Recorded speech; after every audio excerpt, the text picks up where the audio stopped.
Oi, caros jovens, estão prontos para a nova videoaula? Ótimo! Falaremos agora sobre mitocôndrias e peroxissomos. Convém lembrar que o conjunto de várias mitocôndrias nós chamamos de condrioma. Não esqueça desse detalhe, ok? Mas vamos falar das mitocôndrias? Vamos lá! As mitocôndrias, qual a função primordial dela? Claro, viabilizar a respiração aeróbica da célula. Mas o que é fazer a respiração aeróbica da célula? Tem o oxigênio envolvido, evidentemente, mas tem uma função maior, uma finalidade maior. Respirar na presença do oxigênio é uma maior produtividade de energia. Então a função da mitocôndria passaria a ser produção e liberação de energia na forma de ATP, adenina trifosfato, altamente energética. Para que nós possamos conhecer melhor esse processo de respiração que daremos no futuro, nós precisamos conhecer as estruturas das mitocôndrias. Vamos então dar uma olhada nelas? Vamos lá. A mitocôndria, tal como os cloroplastos, ela apresenta duas membranas, uma externa lisa e uma interna com dobras. Lembrando que essas dobras, nas mitocôndrias, são chamadas de cristas mitocondriais. Nas cristas mitocondriais encontramos os corpúsculos elementares, importantíssimos para uma fase da respiração celular denominada cadeia respiratória. Encontramos ainda na mitocôndria a matriz mitocondrial com água, proteínas, carboidratos, minerais e outras substâncias químicas. Essa matriz é exatamente nela que nós temos a segunda fase da respiração celular, que é o ciclo de Krebs, que trabalharemos no futuro com vocês. A glicólise, que é a primeira fase, trabalharemos também depois, mas a glicólise acontece fora da mitocôndria, no hialoplasma, não é dentro da mitocôndria, ok? Lembrando que na matriz encontramos ainda ribossomos, e os ribossomos são verdadeiras fábricas de proteínas. Consequentemente, o que é que nós vamos concluir? Que essas mitocôndrias apresentam capacidade de produção de proteínas, já que elas possuem ribossomos. Um outro detalhe, tem DNA, é um DNA circular, sendo que esse DNA é o próprio material genético da mitocôndria. E a mitocôndria é dotada de autorreplicação, ela tem capacidade de se autoduplicar, autorreprodução. Observem bem, dupla membrana, ou duas membranas, evidentemente. Observem só, presença de ribossomos, presença de DNA circular. Isto nos dá subsídios a aceitar aquela teoria da endossimbiose. Portanto, a mitocôndria surgiu a partir de uma endossimbiose, onde houve o englobamento de uma bactéria por uma célula, e com esse englobamento, os dois, a bactéria, no caso as duas, a bactéria e a célula, começaram a viver harmonicamente.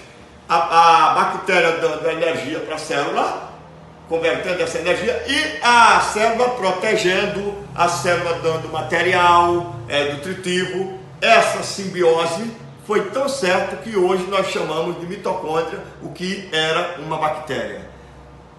Dito isso, eu gostaria apenas de lembrar uma coisa a vocês.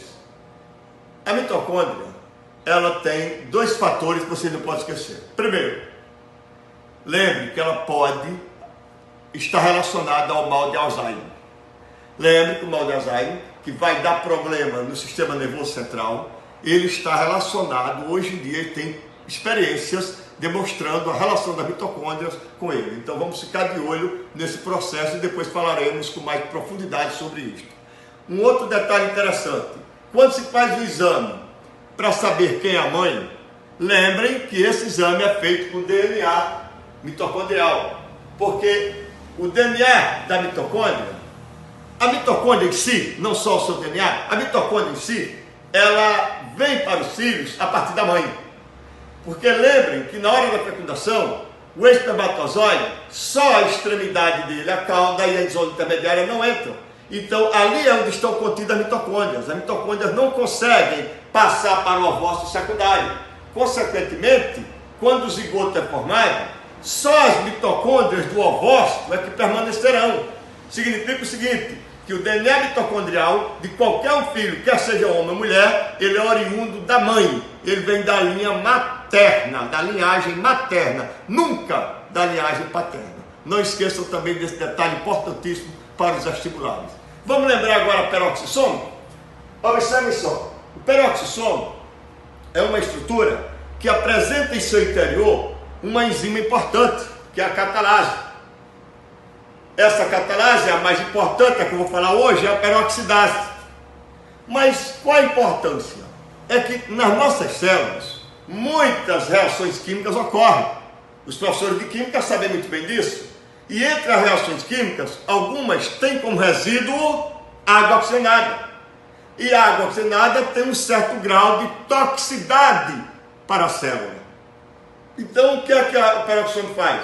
Como sabe que a água oxigenada tem um certo grau de toxicidade para a célula, ele libera a enzima catalase, peroxidase, que atua na água oxigenada, fazendo com que ela se desdobre em água e oxigênio. Olha, água oxigenada com uma certa toxicidade é quebrada em água e oxigênio, duas substâncias importantes para a gente e que não apresentam toxicidade. Portanto, o peroxissomo agiria diminuindo a toxicidade. Observem aqui, ó, teria, por exemplo, duas moléculas de água, tá vendo? Ó, de água oxigenada, na presença dessa enzima catalase, ela vai ser quebrada em água, tá vendo? Mais O2. Vamos balancear aqui, eu tenho 4 hidrogênio, bota aqui, ó, 2, 4, 2 com 2, 4, 2, 2, 4. Então você veja que a água oxigenada foi quebrada em água e oxigênio. Importantíssimo para o nosso corpo. Aí o aluno pode me perguntar, professor, se a água oxigenada é tóxica, então para que lavar uma ferida? Eu tive uma lesão, começou a sangrar e lavei com água oxigenada. Qual a importância de lavar com água oxigenada? Olha, biologicamente eu poderia dizer a você o seguinte: quando você passou água oxigenada, você fez asepsia, limpeza. Limpeza, asepsia. Agora, quando você joga água oxigenada, fica borbulhando, não fica? Significa que a catalase quebrou a água oxigenada em água e oxigênio. Esse oxigênio fez borbulhar. Se tiver uma bactéria causadora do tétano, lembre que ela é anaeróbica. Então esse oxigênio poderia provocar a morte dessa bactéria causadora do tétano. Ah, professor, então eu vou ficar livre do tétano. Não, pelo amor de Deus, eu não disse isso. Eu disse que as bactérias que estivessem na superfície morreriam. Mas qual é a garantia que você tem que elas já estão na circulação? Lembre que quando houve o corte, pode ter ido até, pode não, certamente foi até o sistema circulatório. Não teve a saída de sangue, então algumas bactérias podem estar lá no seu sangue. Num caso desse, você, se não tomou a vacina antitetânica, você tem que tomar o soro. Não vai na onda da água oxigenada não, tem que tomar o soro, porque a água oxigenada pode até matar algumas bactérias, mas você não tem garantia que ela matou todas. Então, soro antitetânico, se eu não tinha tomado a vacina. Esta é a solução. Até a próxima, jovem.